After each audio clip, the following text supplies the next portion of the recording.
NEET और net पूरा fact check. धांधली और गड़बड़ियों को रोकने के लिए ही एनटीए यानी नेशनल टेस्टिंग एजेंसी का गठन किया गया था ताकि जिम्मेदारी तय हो सके। दोनों परीक्षाएं एनटीए नहीं करवाई तो जिम्मेदारी क्यों नहीं तय होती?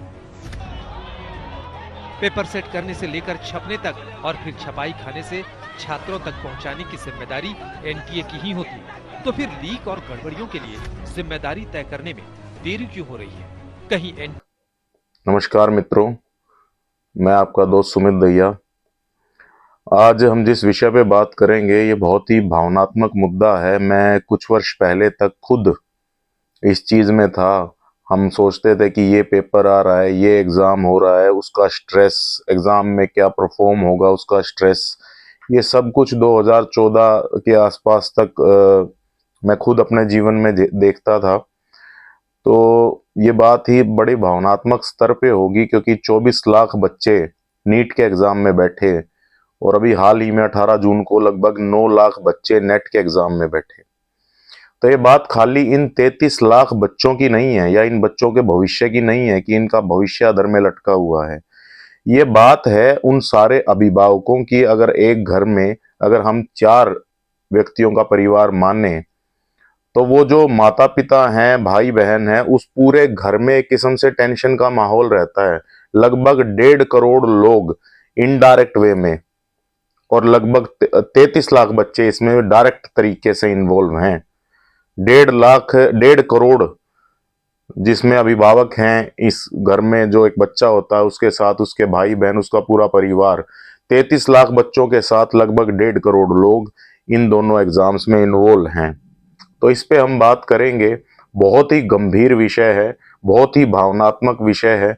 उसी तरीके से बात करने का मेरा प्रयास रहेगा। मैंने कहा कि मैं खुद भी इस चीज से लगातार जुड़ा हुआ 2014-15 तक अपने एजुकेशन के दौरान, अपनी हायर एजुकेशन के दौरान मैं इस चीज में लगातार इन्वॉल्व था।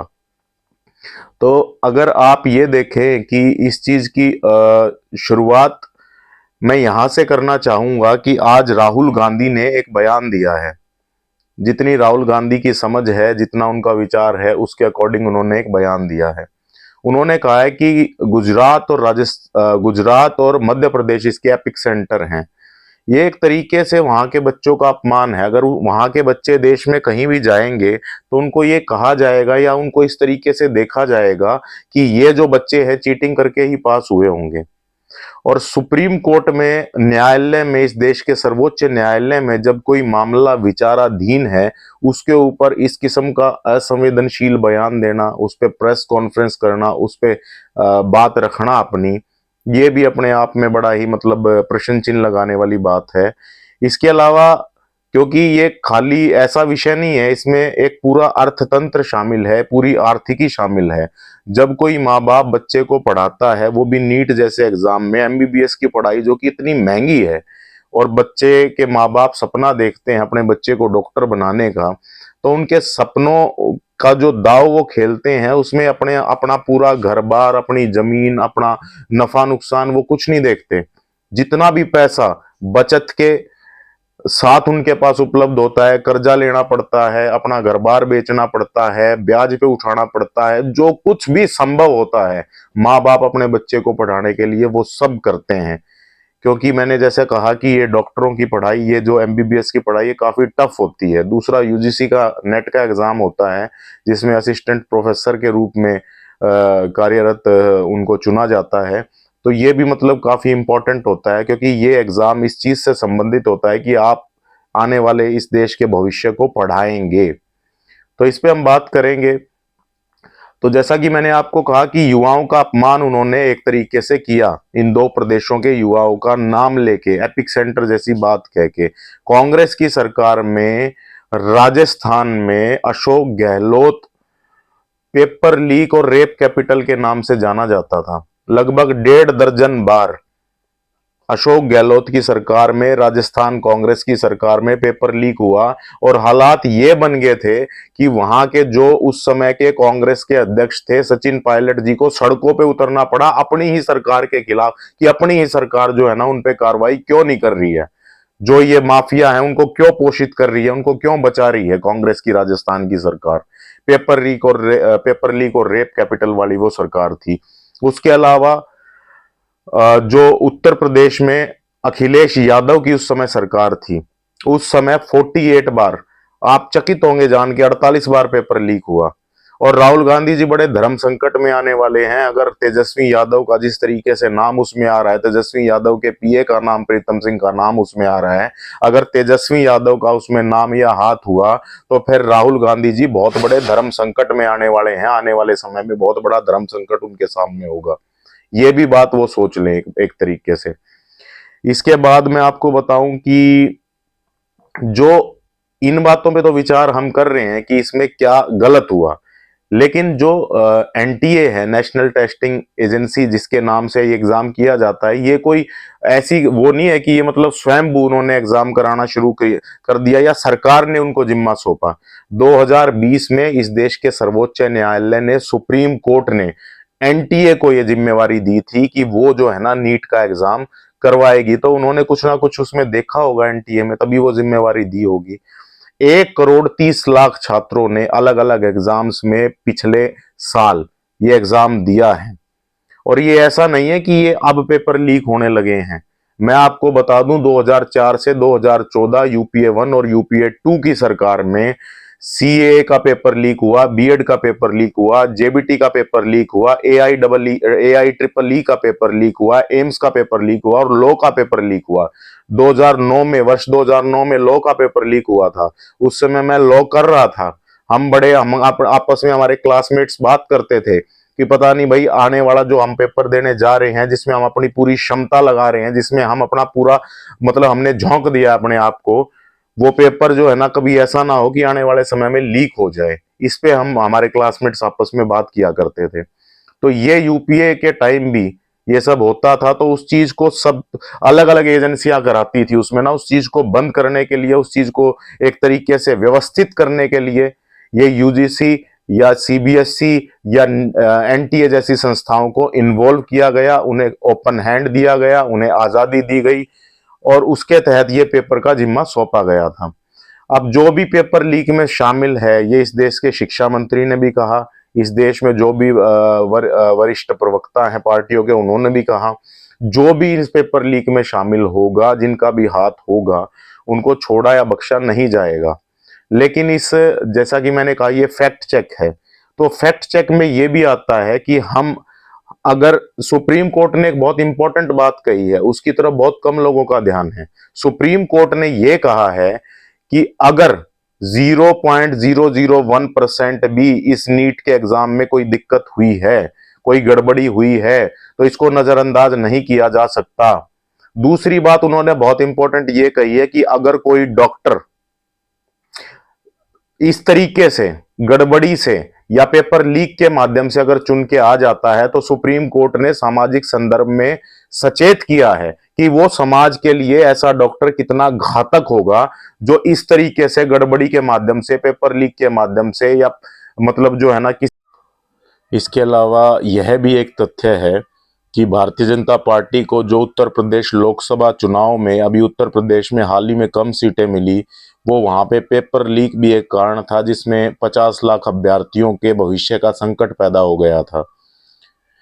और जहां तक कि ये भी देखना चाहिए कि यूपीएससी हर साल 12 लाख बच्चों का सफलतम एग्जाम का आयोजन करता है।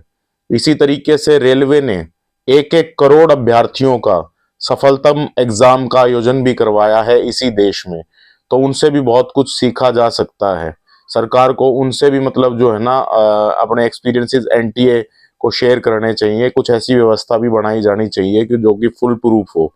इसके अलावा सरकार इस बात में सजग और गंभीर है। इसका प्रमाण इस चीज से भी मिलता है कि अभी हाल ही में जो 18 जून को नेट का एग्जाम हुआ था, वो गृह मंत्रालय के इनपुट मिलने के बाद रद्द भी कर दिया गया है और उस एग्जाम का जो है ना सीबीआई इंक्वायरी का आदेश भी दे दिया गया है। ये भी सोचना चाहिए कि सरकार की गंभीरता का इससे अंदाजा लगाया जा सकता है कि एग्जाम को साथ ही साथ इनपुट मिलते ही रद्द कर दिया गया, तो जरूर इसमें बहुत सख्त कार्रवाई होगी।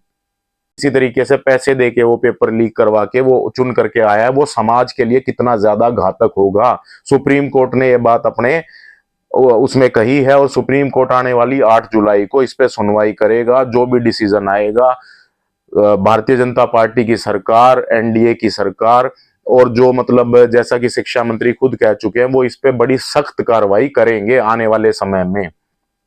इसके अलावा चाहे इस देश में सीबीएसई हो, चाहे इस देश में यूपीएससी हो, चाहे इस देश में एनटीए हो, चाहे इस देश में दूसरी संस्थाएं हो जो पेपर करवाती हैं, उनके लिए ये बात बहुत ही लाजमी है कि अगर वो देखें कि जितने कम हाथों से पेपर जाएगा, और सरकार अपने आप में जो है ना, अपनी जो मतलब छापा खाना इसमें स्थापित करे, अपने छापे खाने में पेपर छापे जाएं, और जितने कम से कम हाथों से वो पेपर गुजरेगा उतनी कम संभावना रहेगी पेपर लीक की। और पेपर लीक के खिलाफ सख्त कानून लाना, ऐसे माफियाओं के अंदर डर पैदा करना भी बहुत ज्यादा जरूरी है। एक उदाहरण पेश करने के रूप में सरकार काम करे, और ग्रेस मार्क्स, जो नंबर ग्रेस मार्क्स के रूप में दिए जाते हैं, ये चीज बिल्कुल भी सही नहीं है कि अगर आपने पेपर में गड़बड़ियां की या एजेंसी ने पेपर में गड़बड़ियां की, जैसा कि सुप्रीम कोर्ट ने भी कहा है कि टाइम को मतलब कम या ज्यादा टाइम जो भी लिया गया है उसके बदले में ग्रेस नंबर देना बिल्कुल भी सही नहीं है। ये भी सुप्रीम कोर्ट ने अपने उसमें आदेश में कहा है। तो ये कोई नई परिपाटी इसमें नहीं स्थापित की जा सकती, नहीं लाई जा सकती। इसके अलावा मैं आपको एक इंपॉर्टेंट इशू ये बता रहा था कि हमारा ध्यान इन सारी चीजों की तरफ तो था, सुप्रीम कोर्ट ने क्या कहा, सरकार ने क्या कहा, प्रवक्ताओं ने क्या कहा, शिक्षा मंत्री ने क्या कहा, किस किस का इसमें नाम आया, किस किस ने मतलब जो है ना क्या क्या कहा, किस किस ने किस किस के बारे में क्या क्या कहा। इसके अलावा एक बहुत इंपॉर्टेंट चीज जिससे मतलब आप देखें कि इसमें खाली पहली बार ऐसा हुआ है कि सरकार ने 13 भाषाओं में पेपर लिया। सरकार ने सिलेबस को ईज किया। सिलेबस को ईज करने के कारण बहुत सारे स्टूडेंट ऐसे थे जो गांव देहात के थे, जो सेमी अर्बन सिटीज के थे, रूरल एरियाज के थे, जिन्होंने मतलब जो है ना मतलब जो साधारण बच्चे थे जो एग्जाम या कोचिंग अफोर्ड नहीं कर सकते थे, एग्जाम के लिए कोचिंग का खर्चा नहीं उठा सकते थे। सिंपल और आसान सिलेबस जो इसमें आया है उससे बच्चों का कोचिंग का खर्चा बचा है। उसके अलावा महिलाओं की 26% ज्यादा भागीदारी इन एग्जाम्स में हुई है। जो इनके एग्जाम्स के सेंटर हैं उनको गांव तक ले जाया गया। बहादुरगढ़ हरियाणा में एक ऐसी जगह है, बहादुरगढ़ जैसी जो छोटी सेमी अर्बन जगह है, जो गांव देहात की जगह मानी जाती है, वहां तक ये मतलब जो है ना एग्जाम्स के सेंटर को ले जाया गया। पहले ऐसा नहीं होता था, पहले ये सेंटर बड़े बड़े शहरों या मैट्रिमोनियल सिटीज में होते थे, लेकिन अब गांव देहात तक, छोटे शहरों तक, सेमी अर्बन सिटीज जो मैं बोल रहा हूं, वहां तक जो है ना इन सेंटर्स को ले जाया गया है। तो छोटे गांव देहात तक सेंटर्स को लेकर के जाना, 13 भाषाओं में इसको आयोजित करवाना, केवल पहले 2 या 3 भाषाओं से जुड़े हुए लोग भाग ले पाते थे, बच्चे इसमें भाग ले पाते थे। अब बहुत सारी भाषाओं से जुड़े हुए बच्चे इसमें भाग ले रहे हैं। सिलेबस को ईज करने के कारण इस एग्जाम में, इन एग्जाम्स में कोचिंग का खर्चा बिल्कुल खत्म हो गया। बच्चा अपने आप ही तैयारी करके अपना एग्जाम दे रहा है। इसमें फीमेल पार्टिसिपेंट्स की संख्या बहुत ज्यादा बढ़ी है, 26% तक उनकी संख्या बढ़ी है। तो ये सारे मतलब जो है ना मतलब इसमें रीजंस हैं, और जो मतलब पॉजिटिव साइन है जो सरकार ने इसमें अमेंडमेंट्स किए हैं, और सरकार इसको जो है ना एक तरीके से व्यवस्थित तरीके से इस एग्जाम को ऑर्गेनाइज करना चाह रही है। बच्चों के भविष्य के प्रति संकल्पबद्ध है, सचेत है, गंभीर है, और ये उनके फैसलों में झलकता भी है। तो ये इस बात में कोई संदेह नहीं है, निसंदेह सरकार जो है ना जिसका भी इसमें नाम होगा, वो छोटा हो, बड़ा हो या बहुत बड़ा हो, उनके खिलाफ बहुत बड़े स्तर पे कार्रवाई होगी, उन्हें छोड़ा या बख्शा नहीं जाएगा। ये सरकार के तंत्र में बैठे हुए हर व्यक्ति ने अपने अपने स्तर पर कहा है, और ऐसा बिल्कुल आने वाले समय में होगा। और 8 जुलाई को जो भी सुप्रीम कोर्ट का फैसला होगा इन एग्जाम्स के संदर्भ में, वो बच्चों के भविष्य को मद्देनजर रखते हुए ही होगा। तो आने वाले समय में 8 जुलाई को जो भी फैसला होगा उसे भी सरकार मानेगी। निसंदेह बच्चों का भविष्य जो है ना बिल्कुल भी अंधकार में नहीं है। बच्चों के भविष्य को ध्यान में रखकर ही सरकार और सुप्रीम कोर्ट अपना फैसला देंगे। आपसे रिक्वेस्ट है मेरी कि ज्यादातर, क्योंकि इसमें बच्चे और छात्र इन्वॉल्व हैं, तो ज्यादा से ज्यादा जो है ना इसको अपने ग्रुप्स में, अपने जो है ना मतलब उसमें इस वीडियो को जरूर फैलाइएगा मित्रों। बहुत बहुत धन्यवाद आपका।